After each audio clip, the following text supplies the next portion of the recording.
Welcome to PharmacyToDose, the Critical Care Podcast. And I'm your host, Nick Peters.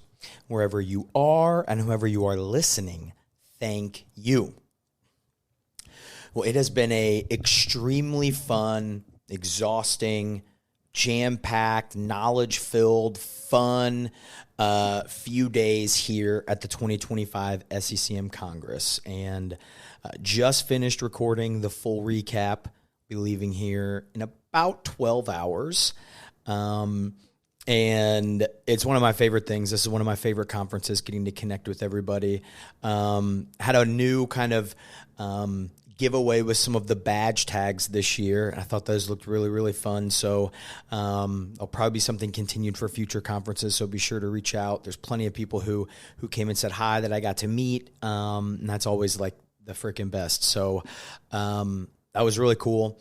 This full recap is awesome. Was lucky to be joined by Andy Webb and Brian Gilbert. Unfortunately, remember our fearless conference correspondent Anthony Hawkins is not we certainly miss him. Conferences are not the same without Anthony Hawkins, UGA's finest. But we still had a lot of fun recording this episode with two recurring guests, and we found out award winners, or I remembered award winners is a better way to phrase, not found out. But so a great recording. And then, as always, I always forget like a couple things that I wanted to talk about or highlight. So we got like a little bit of like a quick piece at the end of a few notable things I wanted to add on. But this is always fun, some of the favorite pods to record each year. So enjoy an Orlando 2025 SCCM Congress recap. Now, one other last-minute note. For us Orlando folks, I know there was promises of having Brandon Hobbs on to do the real side of Orlando, and I will take the blame for this not happening. My Congress was crazy, and it just fell through the cracks. So there will be things in the works. Don't worry, pro Orlando folks. There will your time to shine will certainly be coming. It just won't be on this recap. So I'm sorry about that. But enjoy, lots of fun, always the best. And then stay tuned at the end for a quick little recorded of a few additions and notes and points I wanted to make about the Congress. And that all starts right now. Hello, everybody. And we are coming to you live from the Hyatt foyer area? Is that how we would describe it? Something like that. Fancy basement. What does foyer mean? Open area. Okay. Foyer? Yeah. Foyer. Oh, wow. Look at this. Fancy. Okay. And obviously now you Pinky know up. that I am not alone. And we have two recurring guests. Actually, correct me if I'm wrong. Do I have two People's Choice Award winners with me here right now? You do. Yeah. Confirmed.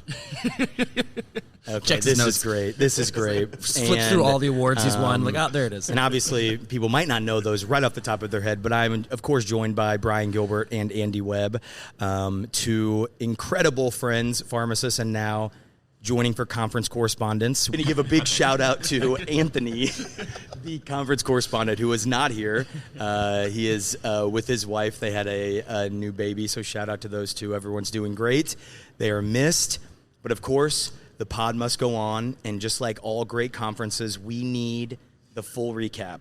So first things first, if you all haven't been listening to the daily recaps, you've missed some great things. We've had some pharmacists talking about transitioning careers, Seth Bauer, Sandy Kane-Gill. You have Joanna Stallings talking about the PAD-IS guidelines that just came out, CPP year in review speakers, Go Green, talking about environmental sustainability, lots of fun things. But everyone knows one of my favorite things to do is record the recap, and who better to have on than these two here. Now, first things first, we're in Orlando. So, Brian, what would you say Orlando is known for? It's the Mouse House, baby. So, AKA Disney. And we wanted to have a Disney review as somebody who admittedly has not been, when I was young, don't remember anything.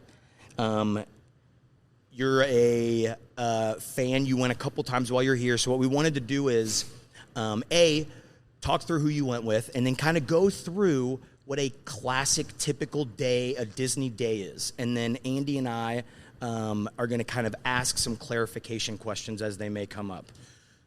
Understandably as well, this is going to be my chance to try to convince you that to get you to go to Disney. So first of all, that's also on the table for this for me personally. I'm glad you think that's on the table. I'm glad you think that's we don't have plans after this recording, right? That's true. Okay, That's we have true. nothing in stone. You're exactly right. So this is give it the sell. So yeah, no, we flew in Thursday, and then so yeah, we are a big Disney family. My wife and I have kind of like, before I had kids, it was Vegas, and now that I have kids, it's now Disney. So it's now turned into my little fun time, and it's cool. It's priorities shift a little bit, but yeah. So we went on Thursday and Friday. I was able to talk Corey Watenko, Caitlin Brown, Brittany Bissell, and all their families. Caitlin Brown's parents were actually here. And we're going with us, and then on Friday, my resident Nick Kim actually went with us as well. So he, took out a small loan to be able to go to Disney, but he was Financial stewardship. It was great. Did he ask for an advance on his salary? We did. I said, hey, if you get there, the rules. No resident buys their own drinks or food, so we'll take care of you. But yeah, so the first day we did Hollywood Studios, and then we went over to Animal Kingdom, and then went back. Okay. Now when we say you are moving way too quick. So let's go back. Number one. How far do you have to plan to be able to actually do the things you want at Disney? How far do you have to plan ahead to like, I want to go to Disney? At what point do you have to make these reservations, or you're kind of SOL? Yeah, so they're gone are the days you just kind of like show up and I didn't think those were ever days. Yeah, you don't really like. There's definitely some strategy associated with it, which like it's also funny to think that I have any control over that. That is definitely within my wife's territory and jurisdiction, but she's really good at saying for every trip, whoever we're going with, whether it's our kids or just us or friends, what's your one non-negotiable? Like, figure it out, and then she will make it happen. Okay, So what's your one Disney non-negotiable? it changes every trip. So like sometimes I need this snack or this bar or this drink or this ride. So like I'm obsessed that the first thing you said was this snack. I mean, look at this body. Come on, let's go now. But that's how it goes. So she does a really good job of directing you. Like, she is literally the coordinator of all of that, and is great at it. Like, So you get there at what time? Like, what time does a Disney day start? So for those not in the know, it's called rope dropping. Okay. Love it. Give all the terms as you're talking through this, because with we are definitions. noobs. I did not know that. What does that mean? So the rope drop is essentially right when the park opens, but if you're staying on property, you actually get to go 30 minutes earlier, which sounds like, 30 minutes, but you're not competing against the rest of the general public. You're competing against people that are staying on property, which is fantastic. So you can oftentimes get 1 to 2 extra rides in that you wouldn't have, especially if they're popular. Or that, like Corey and I, like, there was an extremely popular ride that actually didn't open during rope drop, but we still were able to get in line way ahead and only had to wait like 15 minutes when it did open. So Yeah.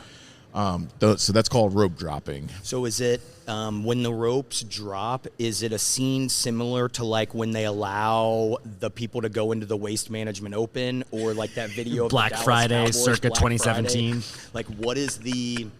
I gotta imagine that there's probably some chaos as that happens. It's so you definitely have to know where you're going, like the map ahead of time, know actually how to get to where you're trying to get.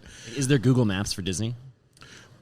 Yeah, they got little maps and stuff like that. You can definitely, the biggest thing is you can like YouTube that and like watch some of the influencers. What and I heard Brian said is he does not need a map. So he no, come on, son. It's pasted on the back of his eyelids. Yeah. He's ready to go. It's we've done it enough, and then Yeah. so there's that, and then also it's insane to watch like grown adults run. like for no reason. Like they're running to a rope or running to a ride. Give me an age, because grown adults could be a wide range of people. Like, are we seeing like people in their late 50s, like the people that are running that don't normally run? Everyone knows that kind of visual. The people that can keep it up for like. Yeah. No, you're in your head. You're like, oh my gosh, please don't be on blood thinners. Like you're gonna. It's definitely people that probably don't run normally and definitely shouldn't. But you know what? More power to them, because at the same time, it has gotten extremely expensive. So if you're trying to maximize your day and maximize your trip, and hopefully do it for the right reasons, like your kids or whoever, put a smile on their face, then sure, it's all worth it. But I do try to think about that, like not trying to be an asshole at Disney. Like that is more geared towards kids, but I get that. And it's expensive, but like let's make sure that they have a good time, because we could still have a good time regardless. I got a cost question. We're not gonna ask specifics, but you know how when you book a restaurant reservation, it can have $1, $2, $3, or $4, $5 signs. So how, if you were using that same scale on what it costs to go to Disney, how many of the dollar signs would be on there? I have clarifying questions. Okay. Just park or resort or all of it? I don't know what that means. And this is why people can go be Disney bookers for you or whatever, like that can plan your trips. Resort, like the hotel. Yeah, the hotel. I guess I meant just the park. Okay. So I'll start with the resort. It's like we'll loop back to that. But no, the resort actually, like the one, they have different tiers. There's like you can think about it like a plane. There's an economy, a comfort, and then first class. Yeah. I've only gone and visited first class. Never actually stayed in them. Like one time, we did one time, but like the hotel we stayed at was like $150 per night. You know, nothing crazy. Not bad. Park tickets are somewhere closer to that, like $150 to $200 per day if you're doing it, and then you're adding on probably another $50 if you get what they call like lightning lanes or fast passes, is what they were known in back in the day. And then some of the rides you actually can purchase what they call individual lightning lanes. So it's a whole process, and so that's like super stat. Like everybody did the fast, like the lightning lane. So then they had to have an extra one. Yeah. So, my wife, that goes part of the reason my wife can really manage it. And she, in the process, like you can book those things like a week in advance. But really you are planning this out pretty extensively. So you're there. What hours are you there from? Rope drop. Which is when? To fireworks. So I know fireworks are at 9. Clock. So is that like 7 a.m. to 9 p.m.? No. So we're talking when the parks so sometimes like Animal Kingdom opens up earlier because it also closes earlier. Like it's mainly geared towards the safaris and animals, stuff like that. So they only have them out for so many hours. Yeah. So that one's usually in that 7, like road drops, like 7 a.m. to like 8 a.m. range, and then the others are somewhere in the 8 to 9 a.m. range in terms of opening up. And then fireworks are sometimes they're 8 o'clock, sometimes they're 9 o'clock. Okay. So now we have some like best and worst questions here as you're going through. All right. So favorite restaurant? Topolino's Terrace. That's at the Riviera Resort. Here's a fun tip for the non-Disney folks, is it obviously has terrace in the name, but you can actually go out and watch the fireworks on there. You don't even have to go to the park, and you can see the Epcot associated fireworks from that terrace, and it's really awesome. They've got a good Americana and a good Italian-based food. Probably one of my favorite restaurants, if not favorite restaurant on property. And that's the other thing. So somebody will say, when they're talking about Disney, they'll say on property. It means the entire Walt Disney World resort, like all of the hotels, parks, everything. So it's a big clarifying when you hear that too. I love the tips that you're dropping because you knew that. I don't know, Andy, correct me if I'm wrong. I knew none of those. None of these things, yeah. I mean, people think this is an SCCM recap. This is really just a Disney Pro Tips. So when Nick asked if I'd be interested in this, and I told him what was the one thing I've been trying to break into and try to do. Be a Disney influencer. There you go. There we go. It's the start. best outfit you saw, because I know, like, literally on the plane ride, people had mouse ears in front of me, so I know dressing up and things is a big thing. So I'm gonna be biased here. Caitlin's mom made us shirts. They were super comfortable. They were super cute, and we all got to match. So I'm gonna give that to. You give us tell us about the shirts. You can't just tell us they were comfy and awesome. So it said it had different colors on it, and it had the words "Let's do this," with the D being the Disney logo. Super nice. It was an Old Navy blue shirt. I don't know what it's soft and love that. It was great. Infused with love. What was fantastic too is she was super sweet. She ended up making my 3-year-old like multiple shirts, and he was so freaking stoked about them. So that was great. I would say honorary or like mentionable would be like anytime the kids end up going to what's known as Bippity Boppity Boutique. Did you ever think that those words would be said on your podcast? I never thought I'd hear bippity boppity boop on the pod. Definitely not. So those end up, they dress them up as like princesses or pirates and princesses and all that. So those are always really fun. And then, any of the cast members that are dressed up in their character outfits are pretty cool. All right. A lot of people, when they go Epcot, drink around the world. I would say that's probably your way to get non-Disney, especially people without kids, to go to Disney. So in 60 seconds or less, talk me through what Epcot drinking around the world is like. It's like a speed train that's heading towards like a tunnel that's going to black out completely.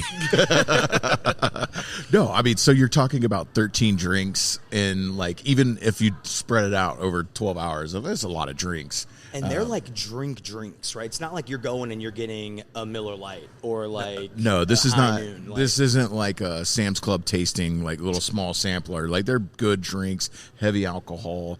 Associated with each country too. So yeah, there's some beers, but it's not like a Bud. What's wrong with Bud Light? First of all, no, nothing. But I'm just saying, I know from other people talking that that's a thing that catches up with you. With that 100%. It's really hard to actually do it all, and also very expensive to do it all. It can get expensive for sure. You're talking probably anywhere from $8 to like $20 per drink, and then usually you're throwing some food in there on top of it. But is that how you got Caitlin and Corey to join?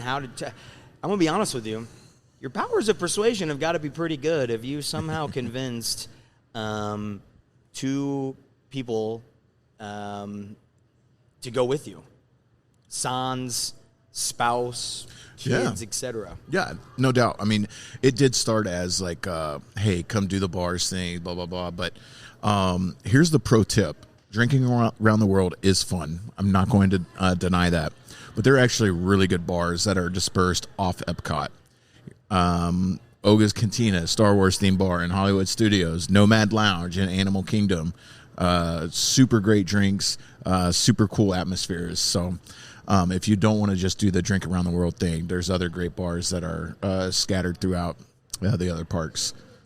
What's your step count on those days? Oh, wow. What's your I know you're closing loops, but what are you at like 20K, 20, like what's the, how much are you actually walking when you're doing all of that? So the first day I looked and we were 29,000, which was roughly 14 miles on that first day. And then 27 the next, so closer to 13 miles. So certainly take an Advil the night, at night when you're done, because if not, the legs are a little sore.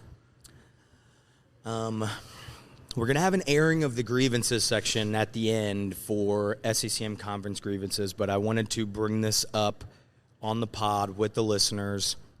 My grievance is your love of Disney led you to not be at some of the social things. A notable for the absence conference at the CPP reception.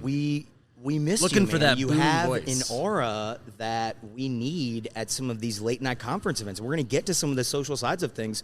It was a little down this year, so I just got to say, how can we allow you to get your Disney fix while also allowing you to hang out with us at night? There's a question for Caitlin and Corey too, who are not here. But this maybe is actually. I'm going to flip the script and say, where were you?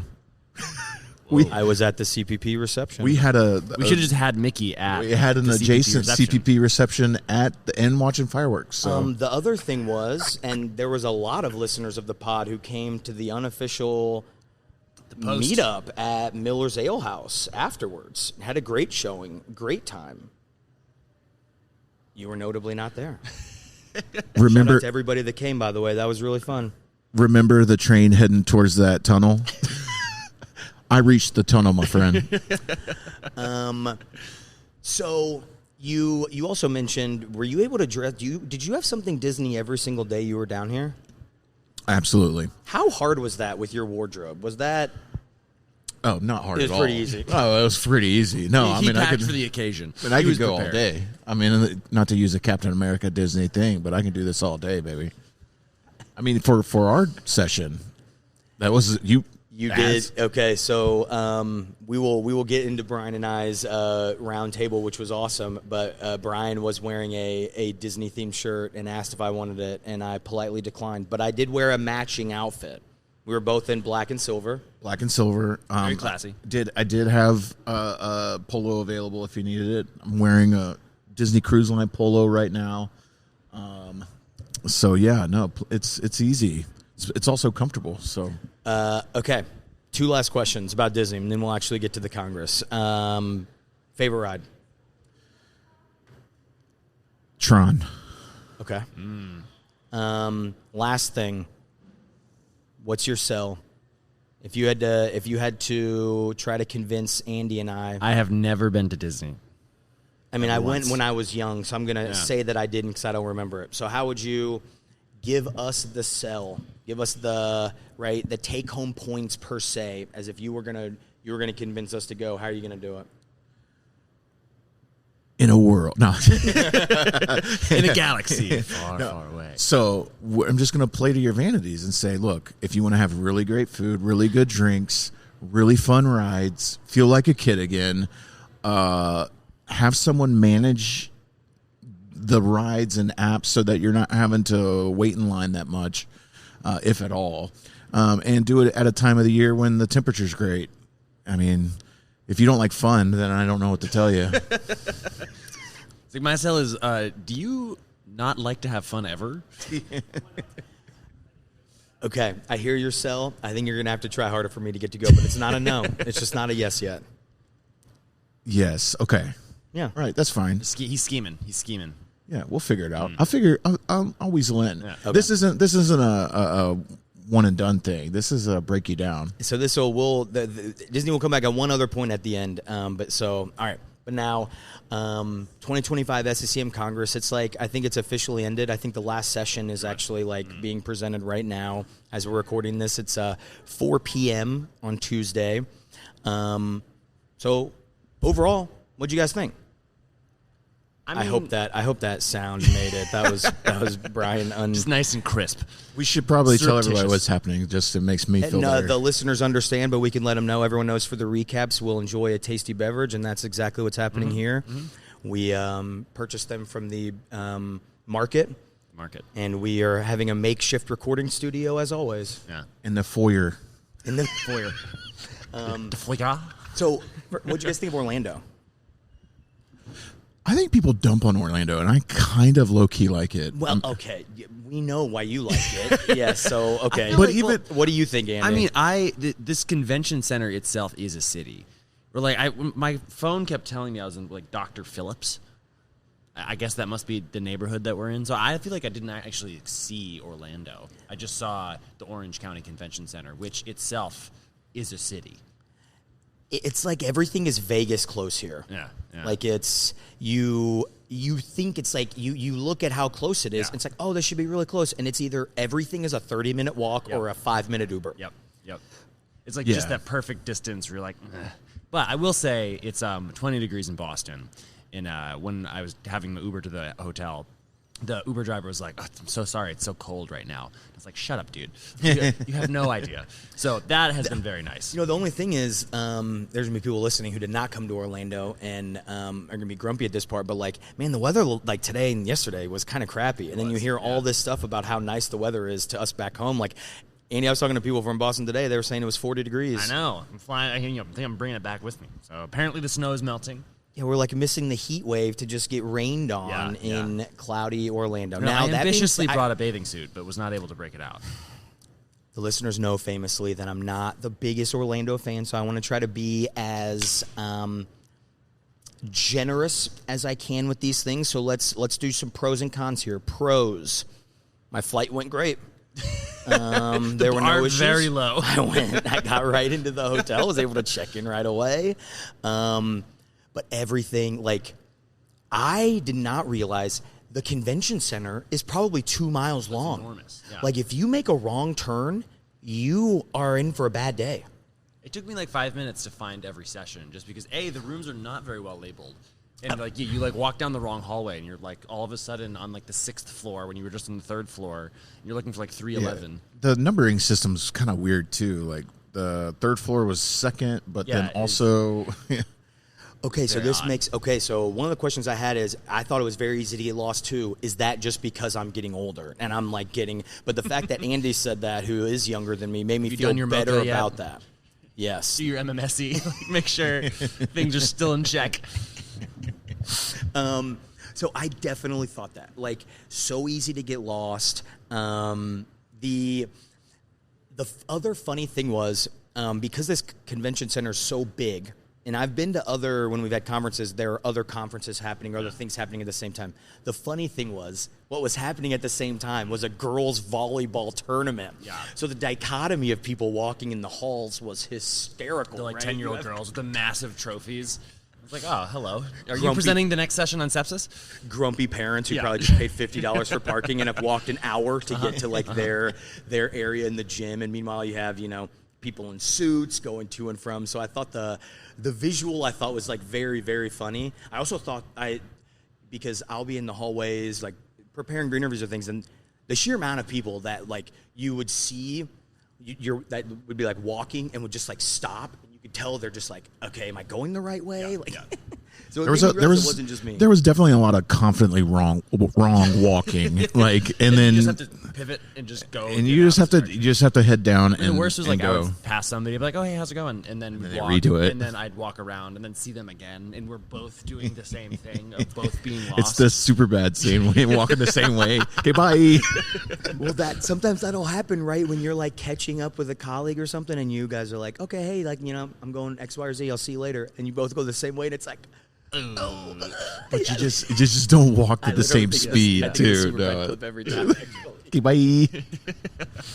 All right. So the convention center was big. Now the rooms itself, some of them were great. I thought the setup was kind of strange in some of them. Like example, like the stress ulcer prophylaxis talk in I think it was 414. The presenters. There was no screen for them to see unless you were actually talking, so they were literally just around. They were turning their whole body and neck to be able to see what people were talking about, or they're just listening and looking at people, looking at the screen. That's how my research snapshot theater was. Yeah. I kept looking, and luckily, long enough I really look, and I'd actually looked at my slides 5 minutes before, so but that was the same thing. I thought that was really odd, and I didn't like that either. Yeah, some of the rooms were just hot.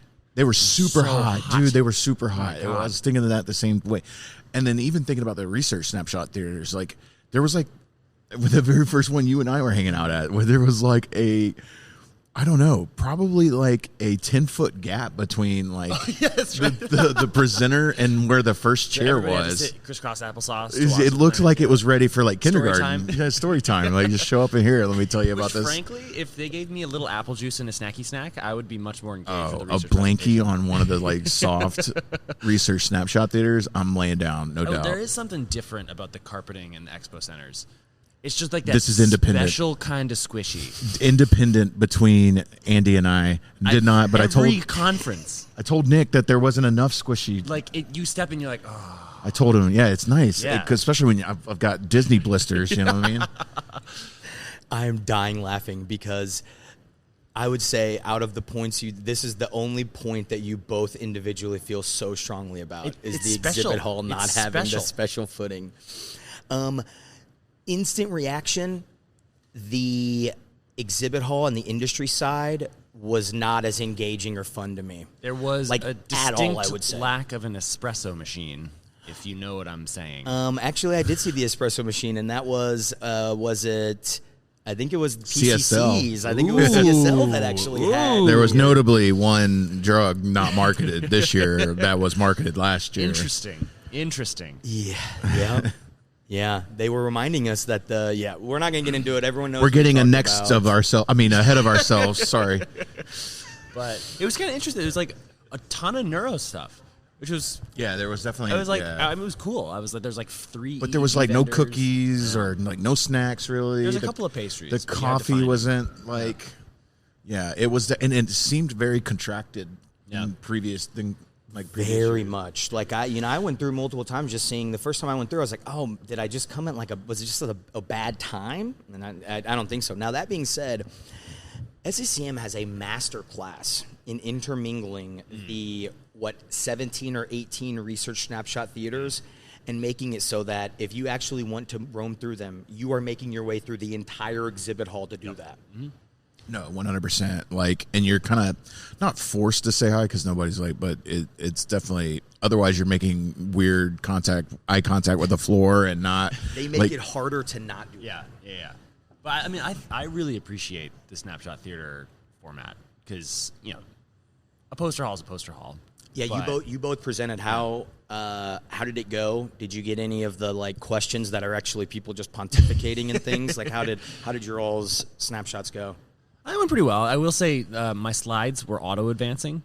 I don't know if that happened to you, but there was like a timer on the slide, so I kept having to go back and forth, which I'm sure is just me screwing up, but it was still, that was a little annoying. But other than that, it was great. I mean, I think it's a good format to have a little crowd, get a couple of questions, just have a little banter. So it's fun. Just look at your slides 5 minutes before next time. No, but it went okay. I had some individual questions that made me realize they were paid attention, but I also had the golden slot, which was like you walk up and I'm like, oh my gosh, that's my presentation. Am I first? Am I out of here? Yes. Yeah. I do think it's strange that it's like they hide the list on purpose. Yeah. Because they want to try to make sure for you to go for the entire time. Because even as I moderated, and the only way you actually know the order is essentially the order that it's uploaded in that little portal thing. Yeah, and then there's some people they have the printed list and they're going numeric, which is different from what's on the laptop, and so you're kind of on your seat, am I next? Is the next person going? So it is a bit of a grab bag. I had multiple people waiting for me, and I was like, "Oh man, everyone's trying to go first. It's Tuesday," and everyone was like, "I got to go last, or I can't go just yet." And I'm like, "I don't think anyone's going to have a problem with going earlier." But I do. So the way I think of it, I love the idea of the research snapshot theater because truly, you should be able to talk about your research and give high points and things in 5 minutes on it. I truly believe. I think sometimes you really do get good questions. The only thing that can be hard is if you're not there to actually see the things that are getting presented that you can't see. There's no poster hall. So that's the only thing that is. But the thing we've talked about other ones, there is no perfect way to do the research setup. Right. Yeah, because at the very least, the abstracts actually get published, which is kind of nice. So some conferences, it's just very difficult to find them or whatever, but they're actually indexed in the journal, so you can get the gist of it. And I don't know if the slides are uploaded somewhere. I don't think so. Did you guys use the app? What'd you think of the app this year? Oh, the app blew. Yeah, it's a bit of a mess. It was, and then the thing is, they made it so only you could only get handouts or things on the app, and then the app wasn't working. It just always kept dying on me. It really sucked. I think the same thing happened last year where it just died the first day of the conference, and the entire system was down, and it was just all right, I'm just gonna wander around and stumble into a session. But I think it was better than last year for that reason, but still it was hard to navigate. And then for the abstracts, because I have residents and colleagues representing, and the way that it was sorted was you could either do it by topic, day, or the snapshot theater itself, but never all at the same time. So so if you're looking, and especially if you were just trying to browse, there was no efficient way to try to do it. Right. Yeah, I think I noticed this morning they added a indexed list based, like that you could upload a PDF or find a PDF of all of them. On the third day of the conference, it's like, oh, there we go. Somebody complained. Half of the people left. Half of the people aren't even here, and the other quarter are leaving later today. Yeah. So lessons for next year. Lessons if the program organizers are listening. Food review within the convention center. Boy, that was the biggest hit or miss of all time, because my go-to, they were advertising Boar's Head lunch meat. I was like, I always have a mindset, how hard is it to screw up a turkey sandwich? Well, let me tell you, the Orlando Convention Center managed to do just that. I'll pack some of my Edie ones next time I come for you. Turkey sandwich and a diet ginger ale, crisp. I have $1 million idea. People are, when you leave sporting events and things, right, or outside of them, they'll sell waters and peanuts and stuff. Man, if people sold Uncrustables and things at, like, entrances of a conference, I would have paid $2 to $3 for it. They would make a killing. They'd probably kick you off property, though. Yeah, right. Like, so you'd have to do it like black market Uncrustables. Sliding under the table. We're already getting illegal. It only took 33 minutes. Here we are. But yeah, no, I think I only got like the pre-made sandwich at like the industry lunches that were like okay at best. It always has. We ran into you the one day with lunch. Whatever you had looked good. Oh yeah, well that was like the $20 Mediterranean sandwich. Oh, it's insane. But I ended up having a little cantina bowl that was really good. But that and a drink, $20. It's like that's even beyond Chipotle prices. How were the lunch sessions? Because what I didn't realize is, man, if you didn't get there early, you were out. It's a game. Like, because then there are people who come in afterwards like, oh, where'd you get the lunch? I'm like, you're just too late. You got to know. Is it almost like if you have like conferences, like case conferences or things that have free food, it's like the most important thing is getting the food. Yes, you got to get there early. But the other thing is some of them don't say they have lunch. The only reason I knew that they would have lunch is because they were sponsored. And I was like, the sponsored sessions at noon definitely have lunch. They should cap that. Make you like sign up for it, cap it, blah, blah, blah. And I get why they don't want to do that. But at the same time, if you're just showing up because you want lunch and you do, and then you're pissed, like. Right. I'm not on Team Brian there. I don't want to sign up for more things. I always feel like everyone scans your badge. They're selling away every piece of my data anyway. Oh, let me be clear. I'm not going to go to it, but that's kind of perfect leading, because I thought, they always try to do different types of sessions, different kind of your classic conference, clinical session. So roundtables. Brian and I, I'm joking. Everyone asks how it was, and I'm like, take this for what it's worth. But they had about 100 roundtables, and we are the only one. They were like, you know what? I don't trust either of you. We're going to put you two together. We're going to have you both moderate. It felt a little odd, but I guess, you know what? Clyde and Costello are here.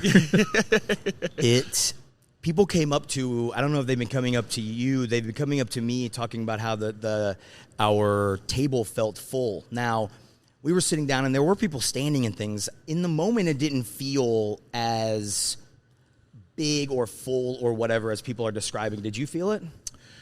I could tell that, like you had all the people in front of me, but I also started to feel a little presence of people behind us too. It did feel about midway through that you got the vibe that we were kind of dominating that roundtable session, like in terms of the amount of people at our table, which that and volume, I can only imagine. You took the words from my mouth. It's like, it also is almost unfair that Brian and I are like the two voices. Every other table's like, God damn it.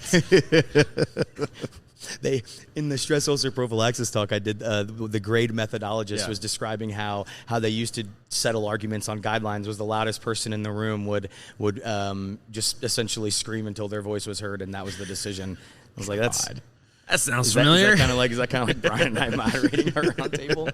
But I thought the discussion was really good. I will say the surprising thing to me, because we were asking a lot of questions. The roundtable, for those who weren't able to go, was essentially talking about tenecteplase or alteplase for, it was stroke or PE, but really we were talking about all different indications and essentially just using those two agents. And I was really surprised, I guess, that I would say by far majority of people responded that they use tenecteplase for stroke treatment and alteplase for every other thrombolytic treatment. Yeah, that ended up, kind of closed it out with like kind of raising hands on that, and it seemed like it was like 50-50 on that. No, remember the way we closed it out? No, I switched it up on him. I wasn't going to let him get off that easy. I said, because all of them had 2, I said, okay, if you had to only have one Tenectoplace versus Alteplase, which would you choose? And they were actually way more Tenectoplace hands than that. And I think that's just people seeing the benefits of and ease of administration of using it in ischemic stroke. Yeah, it's like surprisingly common how many institutions will just get TNK for stroke alone, which is like frankly just harder to do than like to keep 2 thrombolytics on formulary for all that stuff. So it's surprised. Like we switched basically TNK for everything. We have Alteplase for PE, not in the setting of cardiac arrest, which we very rarely do now.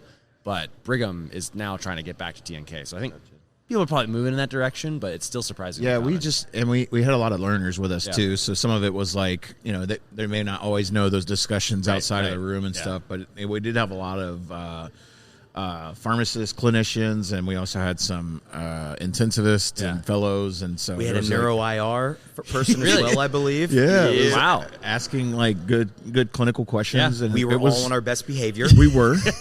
we a little more poking and prodding, like getting answers, like, and then mine was the same way. We kind of ran out of the notes that we had, and Nick and I started riffing for probably like the last 10 minutes. Mine was the same way. The last 10 minutes, I was just like, so, anybody like what's Kepra? your sign? you guys big Kepra fans or what? But yeah, that was really good. And then the other is the connect and converse session. Yeah. Now, Andy, we talked. Brian and I moderated a round table. You did as well, right? So, what was your what was your topic, and kind of how was the discussion on that? Yeah. So my topic was should we do seizure prophylaxis in TBI? Which is like an interesting topic because it's a bit of a leading question, but it was fun. It was like I had a full table, which is very satisfying. So that made my job a little bit easier. And it was a good discussion talking about like the history of stuff, the data. It's very nice to hear we all deal with the same problems of like, we just do what the neurosurgeon wants to do. And it's like, yep, I feel that as well. So like those sorts of things are great. And it was a good mix of pharmacists. There's a couple neurologists, a couple trauma surgeons. So it was a nice different group. And just riffing through our practice, what we deal with, problems, what we think like research gaps are. So it is kind of a fun session. It's the same idea where like, I was told basically not to prepare anything, like have some talking points, but it's kind of nice as a moderator to just sit down and just give it up to the audience. And it's like, hey, like let's just chat. Yeah. Did you feel like that the group was doing like you mentioned, people are kind of, you're doing what the neurosurgeon does, but when you're talking about like their practice styles and things, did you find that people were all having similar practice styles? Because that's what I felt like in our talk, and that was a little surprising to me, how many people followed the same practice or dosing, etc. Yeah, I mean, there's some variations. I think the biggest thing was like, everybody used Kepra, obviously. There's one guy who was talking about like, the data is really with phenytoin, but we all just kind of moved to levetiracetam just because that's what we do now. But I think the biggest thing we talked about, like dosing, like how 500 twice a day is probably not enough for like most patients if they need it at all. And patient selection was probably the biggest thing. So I think everyone had like a similar approach, and it was just the details that were different. So that was kind of fun. If you need some of that summarized, I know of a good study that was published. Shameless plug. Well, and then you have too the NCS guidelines just came out, didn't they? About and both TBI and ICH. So shout out Sean Rowe and Elgin Tesoro from Chicago. Elgin was saying that it's actually one of 4, like you mentioned, the 2 that essentially they're looking at the use of neurosurgery coming out in next. A lot of them. So that's what an undertaking. So shout out to them. Yeah. But yeah, that's definitely everything you said. As someone who's dealt with that, I agree with those things. Yeah. Kind of moving into the sessions, I thought there were some really good ones this year in terms of not only some pharmacist speakers, but just general session ideas. Hot topics in cardiac arrest. I thought. Shout out Marilyn Bullock. I thought she did an awesome job talking about the use of calcium in cardiac arrest. I love going through the history of cardiac arrest pharmacotherapy, because you realize that she highlighted that literally we started doing things because somebody essentially wrote an opinion paper on it, and that's how. That was kind of a theme of a lot of the sessions. Like when you really dig back into it, it was just an editorial from 1965, and everyone just accepted it as truth. The other thing I thought was very, very funny in that talk was the last speaker stated that he sounds like a Batman villain, and his wife says that he sounds like Groot from Minions. So the moment he said that, that was all I thought of for the next 15 minutes. Yeah. So shout out to that guy. Oh man. It's getting hot in here. Yep. You, Brian, you went to that session, right? Yeah. It was pretty good. Some ideas on new biomarkers coming out and potential imaging modalities that will potentially help us with fever of unknown origin, and some of the opportunities for infectious disease stewardship opportunities. So Yeah, because that's what that was. It updating like the fever of kind of unknown origin guidelines, right? Exactly. Or, I don't know if it's guideline, but like statement. Whatever. It was a statements. Yeah. So yeah, it was a good session, and it's not the sexiest topic, but certainly one that is a daily practice challenge for all of our cohorts. It's like a real problem, you know. It's not like the most exciting, but it's that's like what I'm something we saying. just deal with every it's not day. like considered the most sexiest thing, but for sure. But that it's like definitely needed to like have some guidance, because those patients can be some of the most frustrating, where it's like, what is going on? And we're just like tossing antibiotics at them, and nothing's working. And you think about too, you got like blood culture vial shortages and like all those things. So it's not just a benign. We're gonna obtain cultures and start antibiotics, and we'll de-escalate. And it's like, no, we should probably even be absolutely evaluating all that stuff too. Yeah.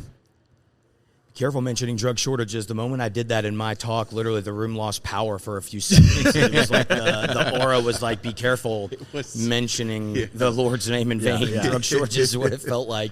So then the always notable, the CPP year in review section, getting to highlight a lot of our great members and talking about some of the studies that have been released. I'd encourage everyone to listen to the Monday mini recap that the three speakers, Christopher Buckley, Alicia Sacco, and Susan Smith were on, as well as the moderator, Megan Reck.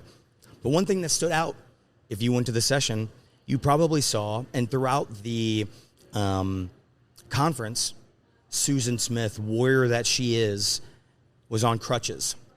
So we reached out to Dr. Smith to get an official statement on what it was like to navigate Orlando on crutches. Because here we are, our legs are working, and we're whining about how far everything is and how annoying the walk is. And Susan is on crutches. So for the record, I confirmed she said this was allowed to say. She says, it was humbling. If you know me, you know I hate moving slowly and hate asking for help. I can confirm both of those are true. And I had to do both a lot. But absolutely everyone was extremely nice. Random people carried my coffee. I forget about that at conferences. You got to be hands-free. Offered to give me food in the lounge. The hardest part was receptions, as I pretty much had to stand in one place, but everyone was awesome, and I would do it again. The one thing also that she mentions, 2 of my fingers have been numb for 36 plus hours. They should probably get that checked out. So it's my official recommendation. We've told her to do some finger exercises, but Susan's great. She goes back, getting evaluated to see if she can get off those crutches. So shout out Susan. She's the absolute best, but wanted to highlight her going through the conference on crutches. Just another example of how she's a superhero and the best. One thing of note, the pharmacist star research presentations this year were numerous, and I got beef of how small the room was that they did their presentation in. It fit like maybe 100 people. Mm. Yeah, we rolled up one of the first days. We had some lunch, a group of us, and then rolled up maybe about 3 minutes before it started, and completely packed. And there was no way of, not even like an overflow room or anything to be able to listen. Yeah, so we ended up not listening and dispersed after that. But for sure, like that you want to air on the grievances as well as potential. You know, you can't like promote them and then not have enough space. But I will say, like, I think the caliber of the pharmacy research this year was awesome. There are a lot of really, really cool projects. And, like, you know, a lot of pharmacy research is like relatively small, chart review, but there's a lot of well done, large scale practice changing. Like one of the Snapshot Theater Awards, like some people might remember the paper that came out, I think it was UC Davis, that reported pharmacist presence at the bedside during RSI reduced time to sedation initiation and reduced the time of awake paralysis. Like that publication was awesome. And then they did a follow-up of that of like process improvement and improving their medical record to improve that. And it's just like a really well done, really well thought out project, real clinical implications. I just think it just speaks to the quality of the research that our section puts through. Yeah, the hope in the next month or so is to get some of the star research presenters or first authors to kind of come on and highlight some of those research. But I want to take a minute here and highlight some of the notable ones, especially with some pharmacist authors here. So you have antidepressants in the ICU, healing or hindering post-ICU syndrome, a multi-center comparison of cisatracurium versus atracurium in ARDS. Shout out to Mitchell Daly. Impact of a pharmacy intervention on medication errors during transitions out of the ICU, comparing Lispro versus regular insulin for hyperkalemia, multimodal analgesia, prophylactic anti-10A levels in Lovenox for our patients weighing greater than 150 kilos. So like you said, there's really, really great research being done from some of those, from some of our pharmacist colleagues across the country, even internationally, one of those. So very, very cool. As we're kind of going through, we're talking about the sessions, I always like to think of favorite session title here. So did any of them stand out to you all that are notable from the schedule or session? I wish everyone could see Brian pondering, deep in thought, Look, touching his beard right now. As you know, and then now you have learned, because Andy and I have submitted some talks together now. Yeah. I'm like very passionate about having a catchy title. I know some people hate it. But I'm not going. I'm not going into names. I'm not going into names. They know who they are, and they know who they are.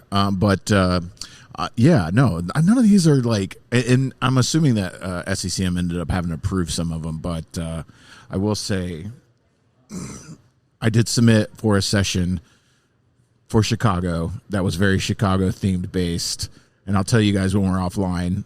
So as not to bias anyone, but okay, none of these are that catchy. I'm sorry. Well, I would say so. As and we'll get into your all's karaoke experience, but more than a gut feeling. That was a good playing one. Playing on, obviously, Journey more than a feeling. Mm-hmm. There's blood everywhere, but in the patient. So the thing, like. That's one of those that's like it. I don't know if it's catchy, but it's one of those. It's true. just so panicking it's like, in the trauma bay. I mean, yeah. I mean that is the that is the. So the more than does that allure you to go into the session? I mean, it's hopefully it's not describing what's happening in the session. Everybody has to throw their shoes away. We've all had those.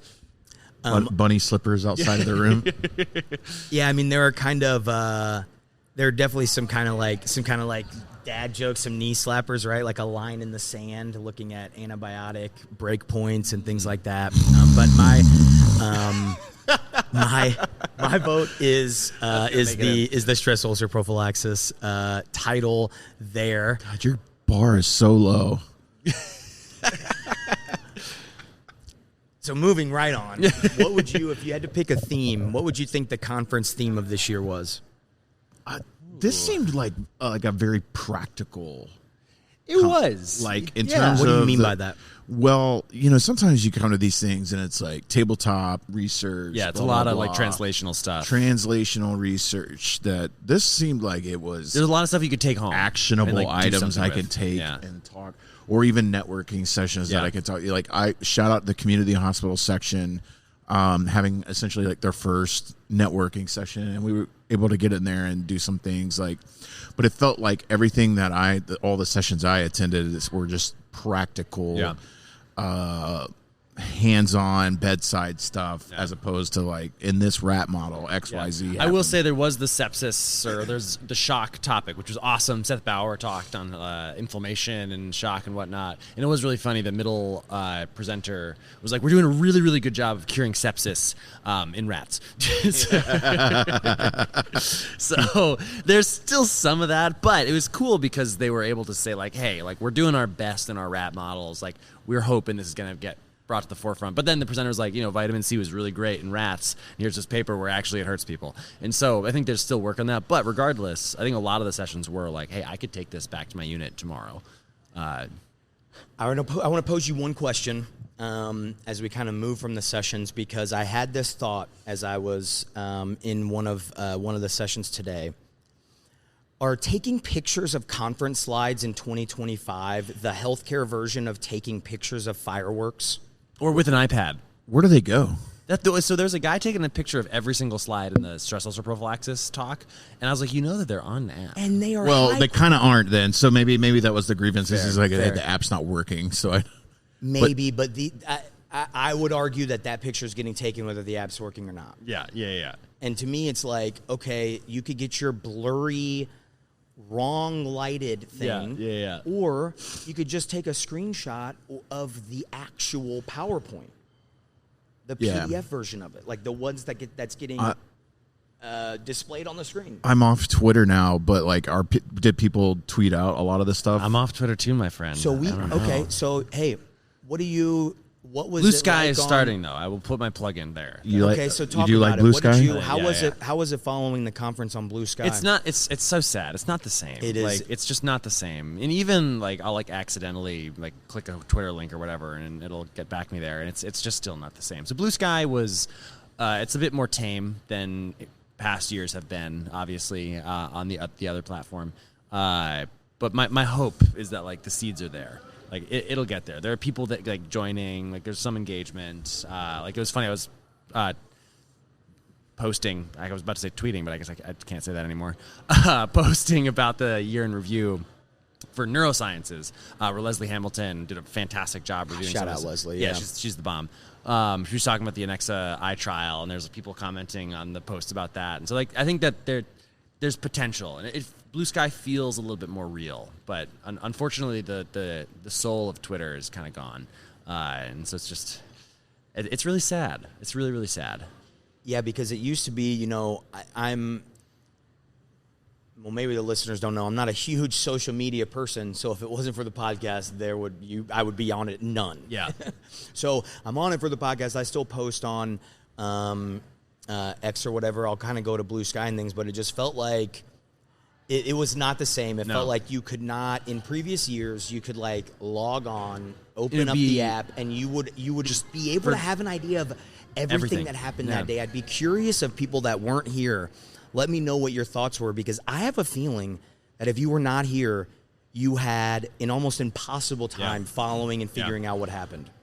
The only like FOMO comment I got was from Jackie Page, and it was always just like me and Corey at a bar, but you know.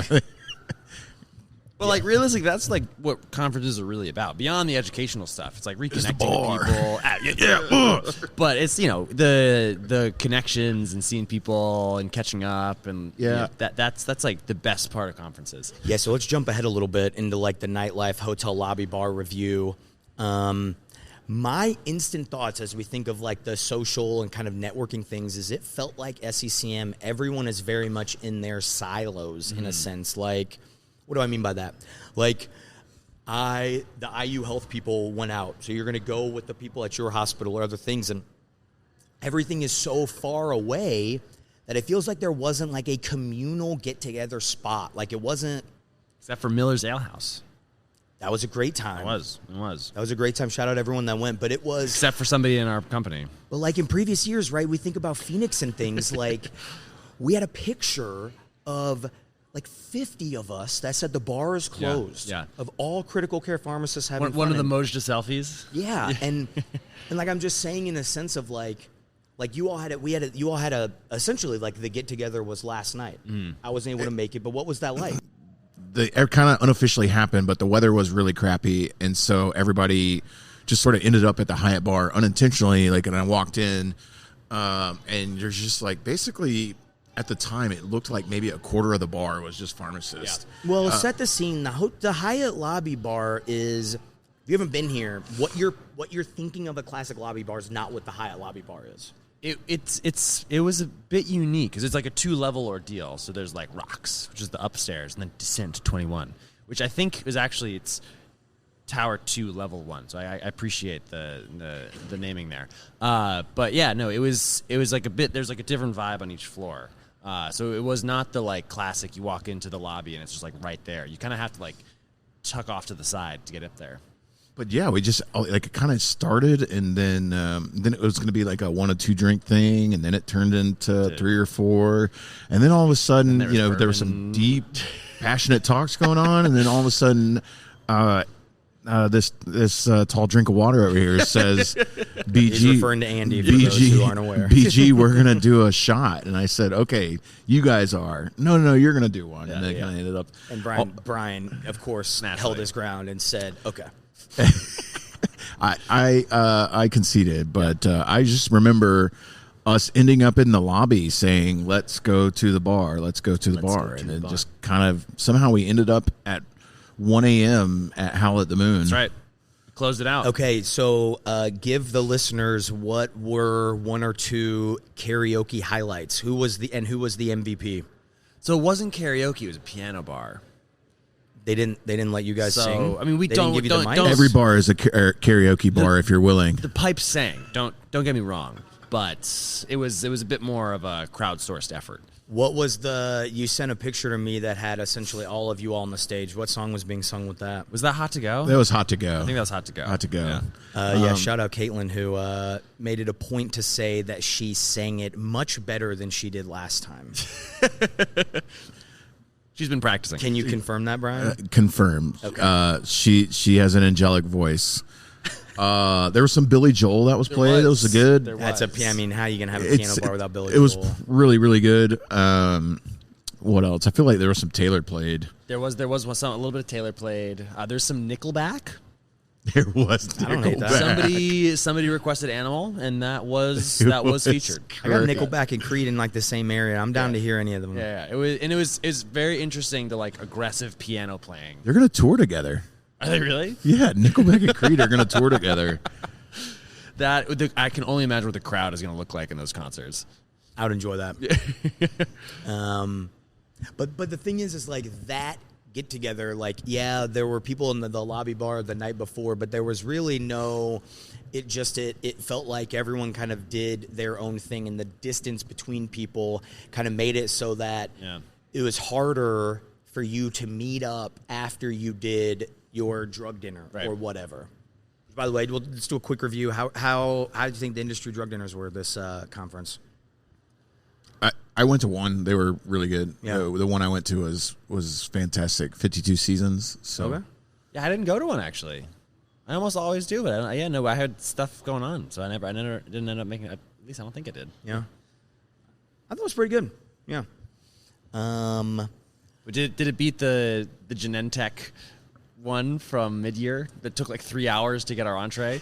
They were like 2 separate tables. I forgot about that. I guess we can bring it up now because so much time has passed, but we did not bring that up because I felt so bad for the guy. Yeah, I mean, they were doing their best. Yo, dude, he texted me 1,000 times how sorry he was. Yeah, he felt very bad. I mean, he's that's underestimating. The experience was great. We had a good time. It was a good group hanging out. But then, the restaurant was a bit lacking. The restaurant left a lot to be desired for sure. And it was mostly too just like the customer service. Like, I think they were just like, not ready for the number of people who came. So like I'm sure that restaurant's amazing 7 days the rest of the week, but they just could not handle the humongous number of people.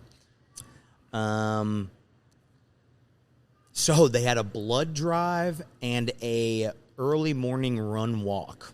Oh. I'll let the listeners know. I was going to try to do the blood drive. I try to donate blood when I can. But I was a little worried. At Conference Nick, you look probably a little dehydrated. You look a little peckish. I had multiple people it's, you know that you're looking ragged when people are like, oh, man, you look like you've had a rough conference, or, oh, man, you look tired. You know that you've, like, maybe been burning it at both ends. So I kind of thought that maybe taking out a pint or two would have been a bad idea. Artificially decreasing your volume of distribution. So instead, that's why we are having a beer as we're recording this. I decided to inject a pint or two in instead of take it out. Yeah. That's the way to do it. But so I didn't get to do that. We also tried to find someone who did the early morning run walk. For those who were wondering what that means, that was a 6 a.m. run today. God. I reached out to the only person that I thought would have had any interest in doing that. That would be shout out Joanna Stallings. She did not. She did her own thing. Joanna's running Boston in April. That's how I know that Andy hasn't listened to the mini recap already, because we went into that. But embarrassing. Shout out to Joanna. She absolutely is running Boston. I still think you and I should do the live walking recap like we were going to do at mid-year. Can we make them not at 6 a.m.? Well, this thing's so spread out that I did it at like 1 a.m. or 2 a.m. this morning. Basically the walkathon. Yeah. From Denny's to the Castle Hotel. We had an evening last night. We closed out Howl at the Moon. Denny's is delicious at any hour, I'll tell you. Especially at 2 a.m. Especially at 2 a.m. Thinking back to the conference, Select Lounge. Let's do a quick review. What were your all's overall thoughts? I'm going to give it a 6 out of 10. Wait. Okay, what's your out of 10, Andy? I didn't go. I didn't make it in. I just got these spectacles. That's it. Okay, so for those who have maybe walked past us as we're recording, all of us are doing our Blues Brothers impression here. Shout out to, maybe that's a reference to Chicago as well. Or maybe it's just Tuesday Barney's. But they, towards the end, it's Tuesday, right? I think it's one of those no one wants to go home with their swag. So the person there was encouraging me to take some sunnies. Nice. So all of us are recording in sunglasses right now. So you got 6 out of 10. Man, I would say it was more like probably 8 out of 10. And to me, so what is the Select Lounge? It's the select membership of SCCM, where essentially it gives you a few opportunities, but the reason that I do it, and I would say the reason that most people do it, is it gives you access to the lounge at Congress. And the lounge, like if you're at the exhibit hall and SCCM has a thing that you like spin the wheel to like win those prizes. Those prizes are just sitting on the table in the Select Lounge. They have free drinks. They have food. Now, their drinks was 10 out of 10. Non-alcoholic. That is important to say, non-alcoholic. But they had multiple areas to sit. I thought it was great. The one thing that was tough was there was no food. And that's where I think I agree. The drink game was strong. The food game literally came out to a 0 to me because I had a banana. Yeah. No, everyone's laughing like, oh, Nick and Brian didn't like the food that they had. Well, let me just say, it was like the apples that you see at soft. Like those things that little squishy. The green Granny Smiths that they mush in your hand. The thumbprints is for the record, they weren't actually like that bad, and we're exaggerating here, but like they didn't have, if they had things, it went very quickly. Food-wise. Yes, and it wasn't like we went at one time and that was it. I went multiple times at different days, different times of the day, and like still there was nothing, like lunch, breakfast, whatever. So I mean, I had a banana and I had a yogurt, and that was like, well, sustenance. Yeah.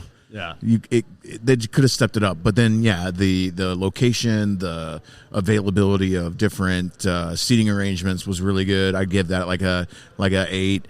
So that's where my 6 comes in. It gets averaged down. Yeah. Brian, what was your favorite giveaway item? They brought the coasters back. All right, let's nerd out here for a second. So the coasters is what they would always do. For each conference, they'd have them. And for a while, they said they gave them away. They stopped making them, that they weren't going to do it. But now, we're back. They got them for Chicago. They were marketing Chicago. I think they realized that some of us actually know what Chicago in March means. Yeah, it's a bit of a choice, because March in Chicago could be okay or it could be awful. Well, when you talk to people, essentially what it is it's going to be their 50th anniversary, and their headquarters is in Mount Pleasant, Illinois, so they wanted to do it kind of locally. Yeah, they're also marching it forward so they can do East Coast dates. Because I think 2 years. That was a good pun, because it's going to be in March.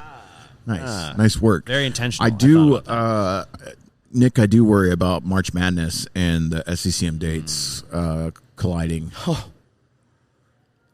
Okay. Now, that was a problem that I didn't even know was a problem until right now. Because most of the things I've thought about with Chicago is like, just being in Chicago in the winter, or trying to find all places for all of us to be that aren't $500 a night in downtown Chicago. I will say... Well, if in March in Chicago, it probably won't be $500 because they're like, why are you here? I will say... there's a unique idea of what to do while we're in Chicago. So shout out Gaurang Patel, one of Chicago's finest, who has been on before on the Peri-Op Emergencies episode. And the idea that he is attempting to sell, and we want to put it out there to the listeners and see what the response is that he wants to hire buses to take people to his house that... sounds like it may be a little far from Chicago, possibly 2-ish hours away, maybe 90 minutes. That's a Midwest 30 minutes, Yeah, but that's an East Coast 4 hours. That is an East Coast I'm flying. Like, where's the nearest airport? Well, look, it's a great idea, but as people who have, I think all of us have tried to get people to go to someplace, right? Whether it's coworkers, friends, trying to mobilize people to go somewhere to 15 Disney minutes from places that you are is hard. The idea of getting people to go 90 minutes is, I don't know. That feels. It depends on how good the drinks are. Boys, what if I told you that 20 minutes away is the happiest place on earth? So that's one idea, but that's where the moving on. That's where so Brian's trying to get Disney in there again, but that's where Congress is going to be next year. Very curious how this is going to go. Yeah. Weather is high priority, but also figuring out March Madness being at the same time schedule was a problem I did not know. Now the question is, all right, we could talk this out in real time. Oh boy, here we go. I knew it. What are the dates? Because if it's this year and it's like Sunday to Wednesday, we only have a problem for one day. That's true. I'm not sure. Internet enough. So our highly paid research team. I'll do some research. I'll do the research and get back to you. All right, a couple other kind of housekeeping things. I always like to highlight some of the late-breaking studies and things that got released at the conference. So looking at Prime Air, which is essentially looking at perioperative lung expansion and pulmonary outcomes post-abdominal surgery. Looking at the use of ECMO and COVID. They have the Proactive study, which was very interesting, using propranolol as an anxiolytic.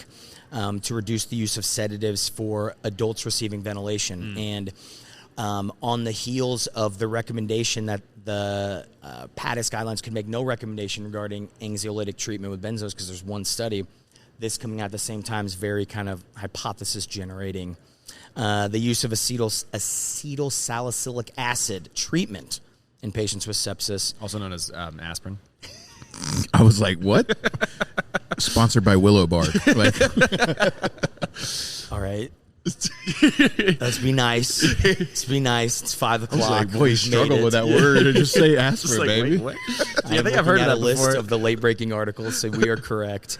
And then, of course, guidelines-wise, we know they talked about the PADIS guidelines. They highlighted. Shout out Patricia. Yep.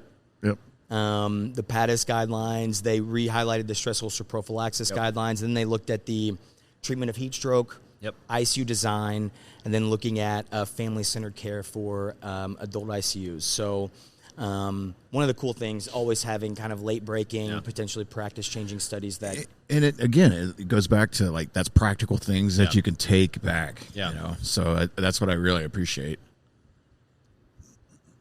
Okay. We've made it. It's the time for airing of the grievances. It isn't December 23rd, but it's Festivus for SCCM Congress. So I'm gonna step back. I'm gonna let you all start. The floor is yours. What are some things that you're not pointing fingers at anybody, but these are things that we would like to necessarily maybe see changed or modified as we think of future SCCM Congress or just conferences in general? I think that there were so many awesome sessions. The best sessions all happened at the same time, which is like, you can't overcome that. It's just like scheduling conflicts. But I feel like there was a lot of similar things, or not similar things, but like sessions that were like, I think, appeal to certain groups that were all like highly concurrently. anticipated Yeah, sessions all were at happening similar concurrently. times. Yeah. And we're talking about how far things were. Yeah. So being that far away between sessions meant that it was really hard to bop around if you wanted to do that. And then you get lost. So you try to go to your next session, and you go in circles around trying to get to where you're trying to go. Yeah, and it felt like there was like zero staff around in terms of like other spots other than just the central location outside the food court. Right. It'd been nice to have somebody there directing you at least. Like signs. Or like just like, hey, or you're going the right way. Yeah. No, it is really this far.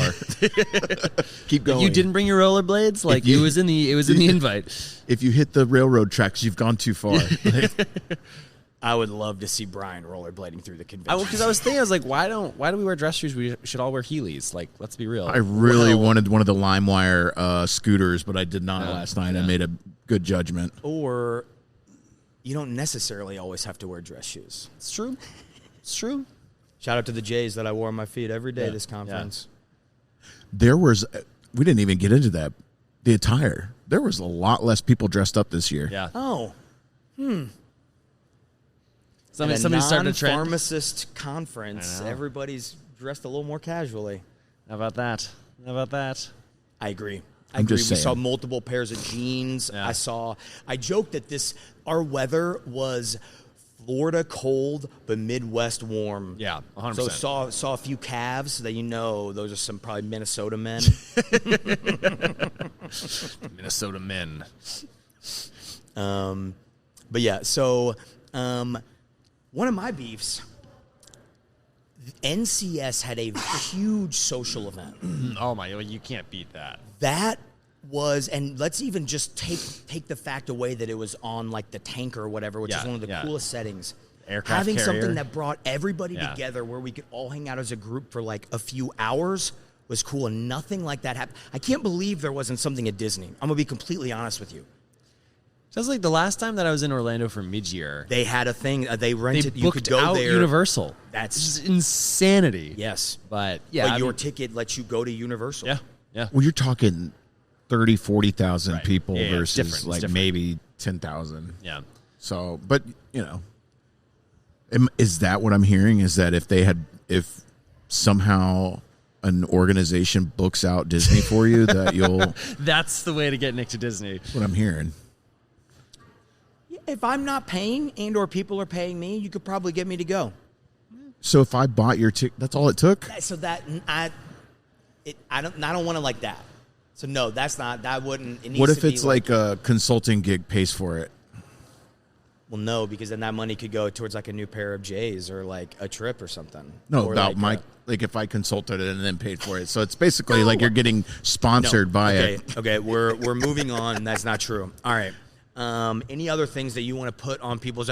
I need some snack, like in the select lounge. Select give me some lounge needs some Nutrigrain bars. I'm foods, not being man. picky. Something, it's a nice perk, but it did feel like a push towards the $25 boar's head sandwich. Yeah, right. Which is fine. Like I don't, but it'd be nice to know that up front. I mean, I thought the sessions were pretty good. You didn't have one person talking for like 90 minutes or anything, like we were talking about mid-year. The fact you had like round tables and practical, like I love that. Yeah. Yeah.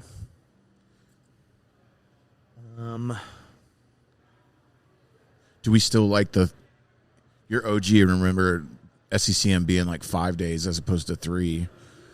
How do we feel about 3 days now still? I mean, you all have busy schedules. Like it's the. I like a tight conference personally. I'm torn because I agree. Like going to a conference for like 5 days can feel like a lot. Yeah. But the problem is, man, like Sunday and Monday of this conference, like I was like dead. Yeah. Because they have this. They have the same amount of things, but just crammed into less days. Yeah. Okay, I'm gonna pose this question to you all because I posed this to the year in review speakers. How do you think we would do in the audience if cocktails were allowed for a year in review session. Cosign. Yeah. Full Sounds send. fantastic. Okay, let me. Nobody's gonna get plastered at this. Yeah. It's A little it's glass just of wine, a little classy, They did, NCS used to do that Yeah. with the apps, like the posters, Yep. is you could just kind of wine it up. And Devil's advocate, were you all at Vizient this year? No, I didn't make it. I tried to get in with Vizient you. has a heavy pour. What do you mean? Yeah, I tried to get in and they kicked me out. But I remember when I was a resident, those bartenders had a heavy pour. Okay, which that's as a probably resident, I was like, yeah. But I can imagine that spills over. Caesars, drunk ups. All right, clearly it's time to wrap up here. We're bringing that stuff up. We're but, diverting. So, in closing, as always, I always enjoy SCCM. There were minor things that we were talking about of maybe things didn't feel like as bumping and nighter things, but there are a few conferences where you can run into as influential of people, not only pharmacists, peers, colleagues, people that you've emailed but maybe not met before, but then you're also just passing in the halls Ashish Khanna, right, from Ohio now in Wake, or other physicians, past presidents, all those sorts of things. I think the multidisciplinary involvement in things is really cool too. Always one of my favorites. Yeah. What are your all's parting thoughts? See everybody in Chicago. Yeah. It should be a good time. Chicago's a great place. Whether it's cold or not, who cares? Just bundle up. But yeah, I'm kind of looking forward to it just because I've only visited Chicago for leisure and not really business. Yeah. Yeah, no, but I feel the same way. I think it's just good to see good people at SCCM. So yeah, see everybody in Chicago. And I'm going to add this note. Everyone can air their grievances at Brian for clearing his throat for this entire recording. So just so everyone's clear, that would be Brian Gilbert, who you could be mad at, not Andy Webb or Nick Peters. It's the nice background noise. It's the color that makes it, interesting. And with recording. that, we are closing out. We have one last night, but Andy leaves today. Brian and I leave back tomorrow. Fun time. Always love seeing you guys. Thanks for coming back on. Thanks for having us. Yeah, thanks for having us on the pod. Yeah, you guys are the best. Thanks again. All right. Okay. A few things that we kind of had to add on at the end. Yeah, I always miss a couple of things. Okay. First things first. So I was giving away some badge ribbons. Right now I always like to kind of have favorite badge ribbons. What's the funniest thing you saw or things like that. And the badge thing that stood out to me actually wasn't one that was funny or anything like that. I actually didn't like it, and it was workaholic. I don't think we should be encouraging that. We all work too hard, right? Isn't that everybody's? That's always my goal, is to have a better work-life balance and things. So maybe let's not have a badge tag bragging about that.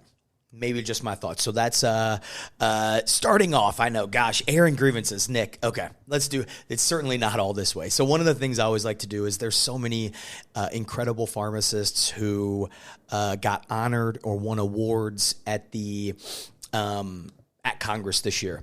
Was unable to attend the award ceremony this year. You'll know if you listen to the Monday Daily Recap, the Going Green review was happening as the awards convocation and things was going on. So didn't get a chance to do a kind of like a full recap and things like we've done in the past, but I wanted to highlight a few of the pharmacist winners. And the first award, if you kind of look in the program, one of the first awards, Doctors Joseph and Ray Brown Award, recognizing an SCCM member who has significantly advanced multi-professional quality care for critically ill and injured patients at the regional or local level. So what an awesome award. Shout out Caitlin Alexander, pharmacist, critical care pharmacist extraordinaire, who won this award. Very well deserved. That's so cool. And then kind of moving into the CPP kind of section awards and things like that. The CPP Distinguished Service Award, none other than Sandra Kane Gill. So that's very cool. Remember, she was so gracious enough to come on the Saturday Daily Recap talking about kind of her experience moving careers. And then the Early Career Investigator Award winner, Alexandra Sir, talking about sodium bicarb versus heparin purge in Impella patients. And then Mitchell Daly, we shouted him out in terms of the Snapshot Award winner, but he also won the Innovations in Patient Safety Award with his multi-center comparison of cisatracurium versus atracurium in ARDS. Shifting from the CPP to the internal medicine section, a couple pharmacists, Muhammad Zishan Rizwan, had a monotherapy phenobarb versus benzodiazepines for alcohol withdrawal in the ICU, a systematic review and meta-analyses. And then Paul Jung researched terlipressin versus midodrine and octreotide combination for hepatorenal syndrome. A couple neuroscience scholarships, the Skull Cracked study by Tori Thompson looking at outcomes based on antimicrobial prophylaxis in open skull fractures. Whitney Anderson looked at fixed dose 4-factor PCC for the reversal of factor 10A inhibitor ICH. And then the research section scholarship winner, Sarah Sindelar, rapid blood culture identification results for ICU patients. The telemedicine section scholarship, Natalie Quesp, establishing multidisciplinary telerounds in a critical care unit. And then the Uniformed Services section Congress scholarship was Caitlin Pruskowski, anti-10A monitoring for VTE prophylaxis in burn center patients. And then last but certainly not least, we had an incredible number of pharmacist fellows inducted into the American College of Critical Care Medicine. And it's always cool getting to see so many PharmD names when you look at the total list. And there were 20 pharmacist FCCM award winners. So let's highlight them.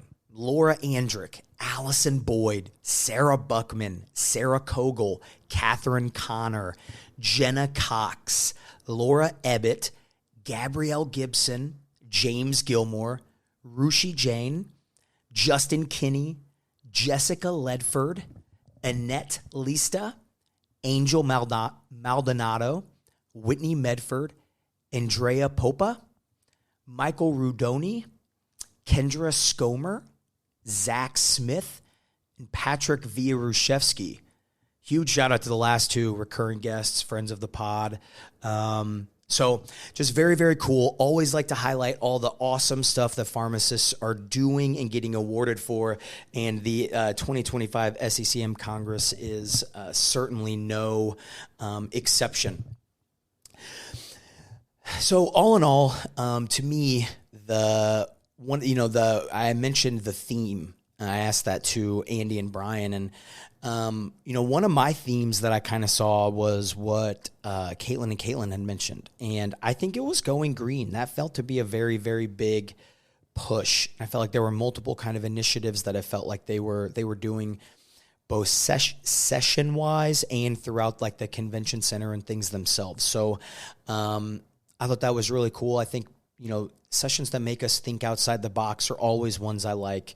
So things that are clinical pearls, practical sessions and things like that are always going to be things that kind of get my attention and things.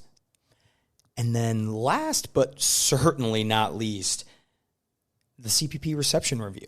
I know, I can't believe we forgot to bring that up in all the madness, but it was the first night. Instant reaction, especially after going to a few at ACCP and ASHP. If maybe you're a resident, you're somebody hoping to take advantage of drink tickets, you got to start getting to these things early because the tickets are starting to run out earlier and earlier in these sessions. So, everyone got a drink ticket. It was an open bar, cocktails, beer, etc. Was unprepared for football game prices on on the beer, but that's nothing you can do. That's the convention center or the hotel or whatever. First things first. Shout out Kelly from Fresenius Kabi. They sponsored the reception, and I confirmed this that there was no guidance.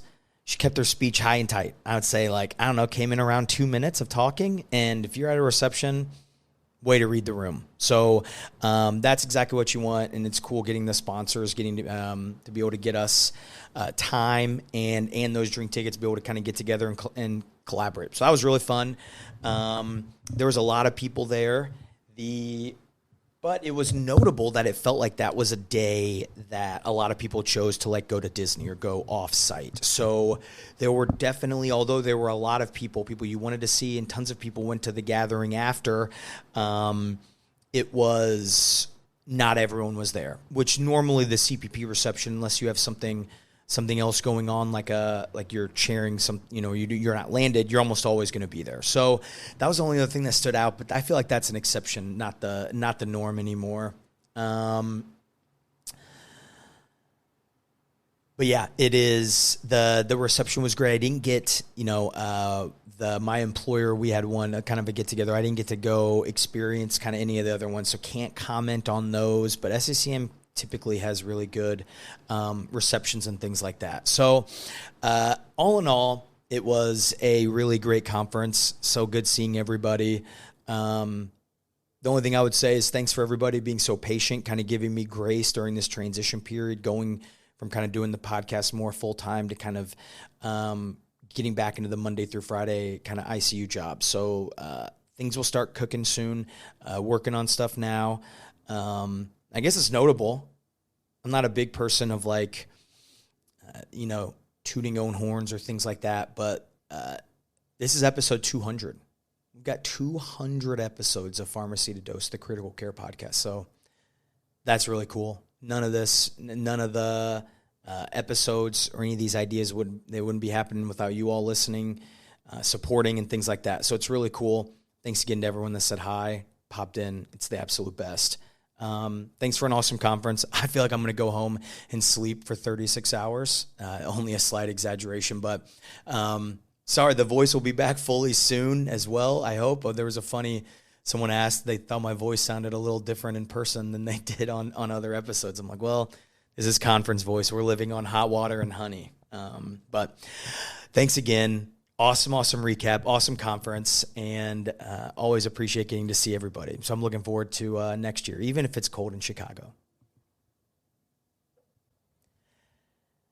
Another huge thanks to Brian and Andy coming on for the SCCM recap. Andy literally went to the airport right after we finished. So really kind of making time for me, for you all, the listeners. So huge thanks. And then for everybody all the pharmacists who came on the daily recaps. Everyone's schedule can be really jam-packed. Me asking to take 30 or minutes or even more out of a conference day, can be a lot sometimes with a lot of things going on. So I'm very, very gracious to everybody. Sometimes we woke up early, we stayed later. So very, very lucky and thankful for everybody's collaboration, things coming on. Hopefully you enjoyed this as well, as much as I always do, putting out some of the things from conferences. So let me know what you think at PharmacyToDose, TO2Dose, PharmacyToDose at gmail.com. But until next time, I'm Nick Peters, and this is PharmacyToDose, the Critical Care Podcast.